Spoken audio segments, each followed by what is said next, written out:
na po. So ito, mga kababayan, bukod sa sinabi ni Kiko Pangilinan na ang kapatid ng magnanakaw ay sinungaling. So halata po talaga na yung ginawa ng mag-asawang Diskaya, yung mga binulgar-bulgar nila, sabihin man nating totoo yun. Kasi year 2022 onwards ang nilabas nila.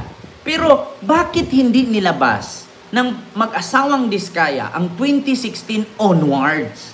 So ito po mga kababayan, si Vico Sotto.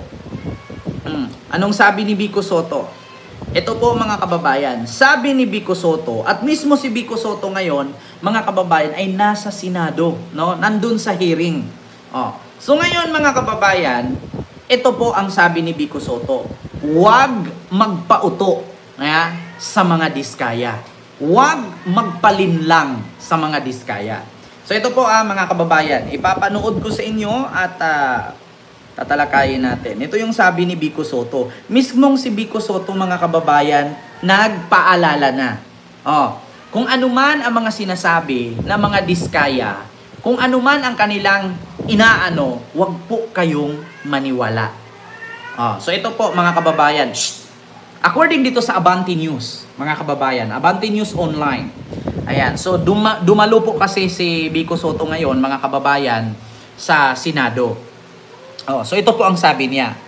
Binira ni Pasig City Mayor Vico Sotto ang umano'y kasinungalingan ng mag-asawang kontraktor na sina Sara at Curly Diskaya dahil sa pagiging inconsistent ng statement ng dalawa. Pasig Mayor Vico Sotto binira ang mag-asawang Diskaya sa kasinungalingan. So ito na, lantarang kasinungalingan naman po yung mga sinasabi nito. Hindi naman po bago sa kanila ang pagsisinungaling. Naobserbahan na po natin ito on the record and in public very many times ang kasinungalingan ay asawa ng magnanakaw. Kita ninyo mga kababayan? Kaya sabi na mismo ni Vico Sotto, huwag magpalinlang sa kasinungalingan ng mag-asawa. So bukod dyan mga kababayan, sa video na yan, bukod dyan sa video, wait lang mga kababayan, meron ding yung post ng Abante News, may video din yan. Pakinggan ninyo ang sabi ni Vico Sotto. At least ito, totoo hindi ito gawa-gawa. Ito po, wait lang. Saan ba yung ano dito? Ito. At lantarang kasinungalingan naman po yung mga sinasabi nito. Hindi naman po bago sa kanila ang pagsisinungaling. Naobserbahan na po natin ito on the record and in public very many times. Sabi nga,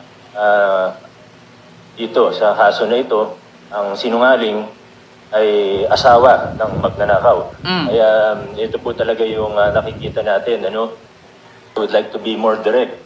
Kasinungalingan po talaga. At lantarang kasinungalingan naman po yung mga sinasabi nito. Hindi naman po bago sa kanila ang pagsisinungaling. Naobserbahan na po natin ito on the record and in public very many times. Sabi nga, dito sa kaso na ito, ang sinungaling ay asawa ng magnanakaw. Kaya kita ninyo, mga kababayan, huwag magpauto sa mag-asawang Diskaya. Kaya nga, sa totoo lang mga kababayan, ako'y naniniwala na lahat ng nilantad ni Mayor Vico Sotto ng Pasig ay totoo. Lahat ng sinabi ni Mayor Vico Sotto totoo. Bakit? Una pa lang, sinabi na niya na may anomalya na talaga kay Diskaya. So, hindi tayo naniniwala nung una kasi nga, syempre powerful itong Diskaya. O baka ang isipin ng taong bayan, hindi, kasi ganyan naman talaga politics. Ganyan naman talaga ang politiko. Kapag may kalaban ka, siraan mo si ganito para paniwalaan ka. Ikaw naman, siraan ka ni ganyan para paniwalaan siya. Kasi alam natin na eleksyon yon. So ngayon mga kababayan, hindi na po eleksyon. May nanalo na si Vico. Mayor na naman ulit. So, pagkatapos nung eleksyon, nanalo si Vico, natalo si Diskaya, may dumating na bagong dagok sa buhay nila ay itong flood control anomalous or anomalous flood control issue. So, wag na po nating sabihin na pinulitika pa rin sila. Wag nating sabihin na pinulitika pa rin sila. Kasi bakit? Tapos na eleksyon Pwede nating idahilan noon na, pwede nating sabihin, sinisiraan ni Vico Soto ang mga Diskaya. Kasi nga eleksyon yun eh. Tumatakbo siyang mayor, kailangan manalo siya. Ano to mga kababayan, mga kaibigan? Tapos ng eleksyon. Huwag niyong sabihin na pinulitika pa rin ni Vico Soto ang mga Diskaya. Kung tutuusin natin sa investigasyon, si Diskaya po ang pinakamaraming nakuhang proyekto sa gobyerno na halos kadalasan po ng kanilang proyekto ay palpak. Gumastos po ng bilyones ang gobyerno para sa proyekto, pero lahat po ng proyekto nila palpak. At napatunayan po, mga kababayan, na ang mga sinabi ni Vico Soto noon na siyam ang kanilang construction firm. Siyam. Iisa lang ang address, iisa lang ang pangalan, iisa lang ang may-ari. So napatunayan po natin based sa on the record at sa investigasyon ng Senado na siyam nga po talaga. So wag yung sabihin pinulitiko pa rin. Inanalo na si Vico Soto. Kung ako kay Vico, nanalo na ako. Bakit ko pag-aksayahan ng panahon ng mga Diskaya? At meron pang nilabas si Vico Soto noon na hindi ba naisipan ni Julius at ni Corina na kayang magbayad sa atin doon ng 10 milyon, magpa-interview lang? So, wag ninyong sabihin ngayon na si Vico Soto siniraan ang mga Diskaya. Hindi magaganyan si Vico Soto, hindi magsayang ng oras or panahon ang isang public servant na matino at may transparency. Dahil lang dyan. Tapos na eleksyon eh. So, bakit kailangan pa ni Vico Sotong manira? Ang katotohanan dyan, may katiwalian talaga. Si Risa Forcillo po, totoo talaga na may something. Yun ang katotohanan, mga kababayan. So, hindi po yun paninira. At higit sa lahat, mga kababayan, si Vico Soto na nagsabi, kanino ba kayo maniniwala? Kay Vico Soto o sa mga Diskaya? Kasi, ang mga Diskaya, kahit anong gagawin yan, malamang para sa kanilang sarili, tama sila. Mali ang husga ng tao. Kung tutuusin, kung papipiliin ka, kanino ka maniniwala? Kay Vico Soto o kay Diskaya? Mas naniniwala ko kay Vico. Bakit? Kasi halos nang sinasabi, halos lahat ng binitawang salita ni Vico Soto, tugma. 100% accurate. Yung una, sinabi niya, meron niyang siyam na kumpanya. Maanomalya ang kumpanya yan. So, nung inimbestigahan sa Senado, totoo nga. Siyam nga ang pagmamayari nila. So, doon pa lang nakapuntos na si Vico Soto. Pangalawa, yung sinabi ni Vico Soto, kita mo, nagpi-flex-flex ka ng mga luxury cars? Yan bang mga luxury cars na yan? Ay, tama ba ang pagbayad ng permit yan? Nanggaling ba sa mabuti yan? Nung naimbestigahan ito ngayon, ang sinabi una, 40 luxury cars. Doon sa interview ni Julius Babaw at ni Corina. Ngayon, nung inimbestigahan ng Senado, yung 40, naging 28 na lang.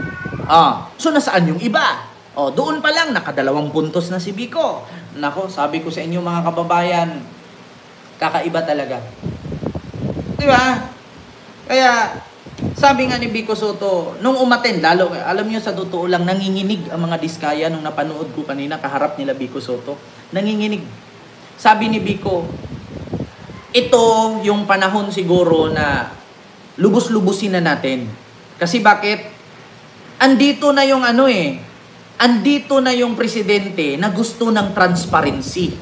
Bakit natin sayangin? Yun ang sabi ni Vico. Andito na may pangulo na tayo Andiyan na yung pangulo natin ang gusto ng transparency, gusto ng pagbabago. Suportahan natin. Ituloy-tuloy na natin to. Wag na nating pakawalan, wag na nating sayangin. Andito na Kailan ka pa ba aaksyon? Kailan ka pa ba gagalaw? Kung saka ang Pangulo walang gana mag-imbestiga. Nag-imbestiga na yung Pangulo. Andyan na. Gustong-gusto ng Pangulo malaman ng taong bayan, susuportahan natin. Ituloy-tuloy na natin itong mga katiwalian at sabihin natin at ibulgar na natin. Yun ang sabi ni Vico Soto. Andyan na andyan may Pangulo tayo. Handa na gustong malaman ang katiwalian ng politikong magnanakaw at kurap. So bakit hahayaan natin? Huwag nating sayangin ang mga panahon. So yun po yun, mga kababayan. Kailangan nandyan si BBM, suportahan. Kaya nga may panawagan si PBBM, kung mayroon man kayong mga napapansin, andyan naman yung isumbong sa Pangulo website, pwede nyo pong i-email doon. Kaya pong gastusan yan. Ginastusan nga ang DPWH na wala namang maayos na proyekto. Nauwi lang sa kapalpakan. Iyan pa kayang magtatrabaho dyan sa website. Kaya nga may website si PBBM na isumbong sa Pangulo ang nakikita ninyong katiwalian at korupsyon nitong mga politisyan. Kasi bakit mga kababayan? Sa panahon ni BBM ngayon, walang mapagkatiwalaan si Marcos. Si Marcos nagtataguyod mag-isa lang, walang kakampi sa panahon ngayon. Sino ang kakampi ni Marcos? Ang taong bayan. Noon dati, kapag taong bayan ang magsalita, lilinlangin ka ng mga vloggers. Kapag taong bayan ang magrereklamo, mapunta ka lang sa unsime. Mauunsumi ka lang. Walang mangyayari sa reklamo mo. Ngayon na meron tayong presidente na gustong marinig ang hinanakit nating Pilipino, bakit hindi natin tulungan? Dati pag nagreklamo ka, walang mangyayari. Kailan ka nagreklamo sa panahon ni Digong na nangyari? Wala. Nagreklamo tayo. Build. Ang dami daw. Nang hinanap mo, nasaan yung build? Wala kang makita. Kadalasan pala, repair lang, nabiyak lang yung pader. Siniminto, pininturahan, build na. So ngayon, na kung saan pinahalagahan ni Pangulong Bongbong Marcos ang boses ng taong bayan. Pinahalagahan niya.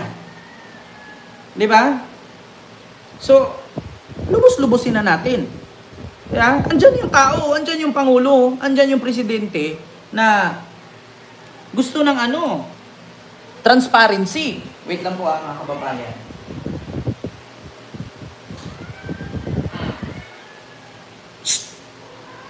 Maingay. Di ba? Andyan yung tao, mga kababayan, na gusto ng transparency. Tulungan natin. Hindi yung buti nga may Pangulo tayong ganyan eh. Di ba? Buti nga may Pangulo tayo na gusto tayong dalhin sa matuwid na pagbabago. Kaysa naman sa magkaroon ka ng Pangulo na iutos lang kay ganito, iutos lang kay ganyan. Tapos pag hindi kayang solusyonan, ipapapatay na lang. Di ba? So yun po yun, mga kababayan. Mismong si Vico Sotto na nagsabi, huwag paniwalaan at huwag magpauto sa mga diskaya. Kasi ang sinungaling asawa ng magnanakaw. Di ba? Eto, yung sunod, mga kababayan. Nako, speaking of sinungaling, asawa ng magnanakaw. Ay, wait lang po mga kababayan, wait.